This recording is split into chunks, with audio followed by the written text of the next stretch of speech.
Hello, everyone. This is Brent Bruce over at Network Funding. I wanted to reach out to you today here just to give you some information on TRID. Today here is October 5th. TRID is in effect, and I really haven't put a whole lot of information out there on TRID, primarily because things have been changing so much. We just really didn't know how things were going to play out, what it was really going to look like, and didn't want to create any undue stress until we knew what we really did need to worry about, which we feel like we have a pretty good wrap around what it is that we need to be thinking about. So I want to touch on that as quickly as I can today. I'm going to be sending more videos out as we get more information, but wanted to get you really the highlights that are standing out with us right now. First of all is something that people are probably not talking much about, and that is the pre-approval process. So you may not be aware of this, but as of today, we cannot ask for our pre-approval clients to provide us with income and asset documentation. Okay, so how is that going to work? How am I going to pre-approve someone who has not provided me with their pay stubs, their W-2s, their paychecks, their bank statements? How are you supposed to know that that client is really qualified? Well, as of right now, the law says I cannot require that in order to issue any type of documentation to them. So basically what we've done is our company pre-approval letter states, and it has some check marks that are available for us to check, and that is the client has provided, and it has a space for income, it has a space for assets, it has a space for credit, it has a space for application. So today, if I don't have that documentation, I am going to have to mark, no, we do not have income documentation, we do not have asset documentation, which of course the listing agent is probably not going to take that pre-approval letter too seriously if they're really, want to be careful. So what we are doing is we have a letter that we have to have the client sign in advance that says, I am providing this income documentation voluntarily. It is not being required. It is something that I want the loan officer to review to make sure that they have seen my income and asset documentation and still agree with their qualification perspective. So what I would ask you to do as a real estate agent is understand that this is also going to come from you.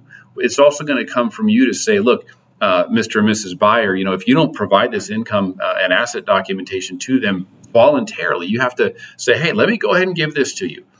Then we could end up definitely falling out of escrow. Can you imagine if I never was able to review income and asset documentation, how many people would tell me that they make certain income and come to find out that, well, maybe they make that kind of income, but not quite the way the banks look at it. So that's a big one there. Keep that in mind. We have an idea, we have a plan, we know how to get through it. But again, this may slow the process down. Okay. Another thing to understand that does not have to do with the direct TRID disclosures is the appraisal process.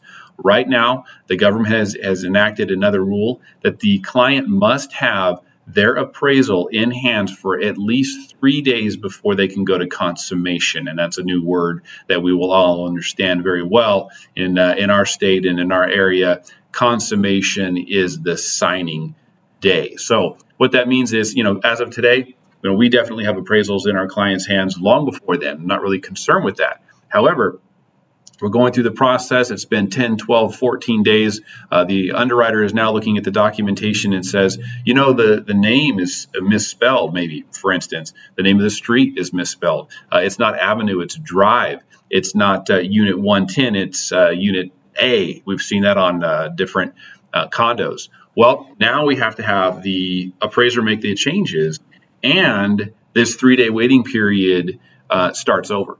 So this could depend on some of the disclosures that we sign with the client, whether it's going to allow for clerical errors or if it's going to have to be something that directly affects the value of the property, or they do have the opportunity to waive this rule entirely. So it's something we're going to be advising them to see if they may be interested in waiving that specific rule, because we're very good about getting the appraisal documentation out early enough anyhow that it wouldn't be a problem.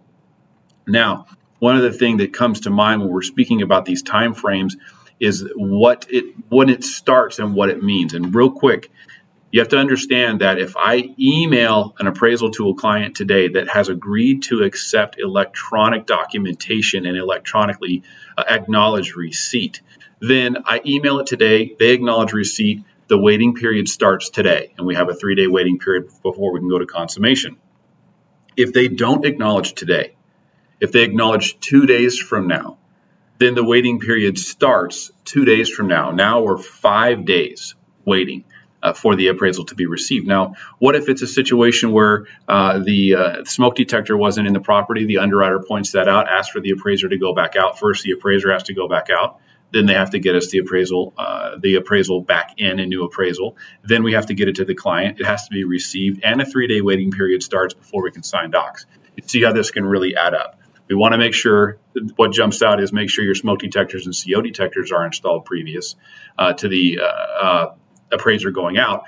But just keep in mind that these waiting periods are in effect, okay? Now, if for some reason the client does not want to receive or acknowledge electronic documentation, we will have to mail it to them. And we have to wait 3 days for the mail to arrive before we can start our 3-day waiting period. Again, you see why people are so concerned with 45-day escrows, 60-day escrows, and things really drawing out. Now, this is the same kind of thing we're going to deal with when it comes to the lender's, the loan estimate and the closing disclosure, which are two documents du jour here that we're working with. The loan estimate is basically replacing the good faith estimate and the initial till. And what this is going to do is provide all the information up to them up front. Not going to be a huge change, something that you do want to become familiar with, but we should be able to get these documents out relatively quickly, and we're not going to see that document probably slow the process down. Okay, that document is probably not the real issue here. However, keep in mind that we really need to know our dates. We need to know our expected close date.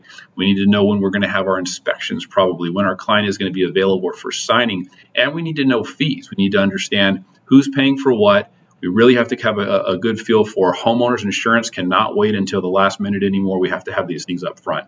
So we're going to be pushing a lot to the front and trying to get this set up for what we now have, which is the closing disclosure.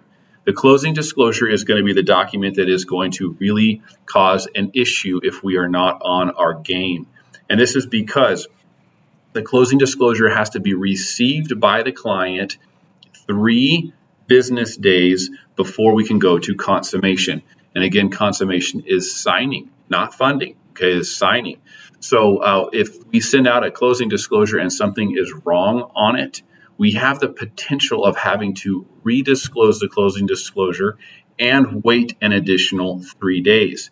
Now, we are all in the industry, in the lending side, trying to make sure we understand what would constitute a new wait of 3 days. And right now we've kind of narrowed it down to some pretty major items like the APR changing by at least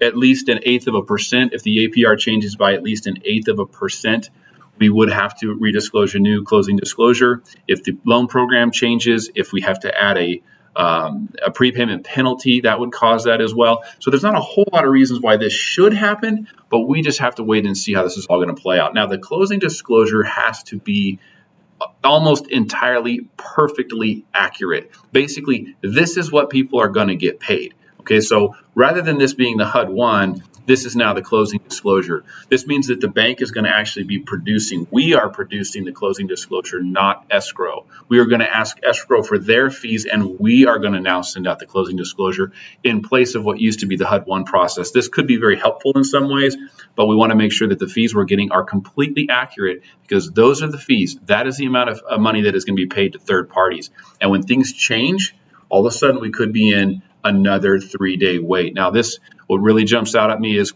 double concurrent closings. We have closing disclosure waiting for another closing disclosure, funding dates changing, signing dates changing. All of these things could end up causing delays. Now, we're going to get more information out as it comes, especially when I have an issue. I'm going to try to write that down, tell you what it was and what we need to do in the future to not face that issue. But I wanted to make sure to touch bases with you right away and let you know that we feel like we're ready. We have been studying the guides and feel confident that we're going to be able to get this done for you.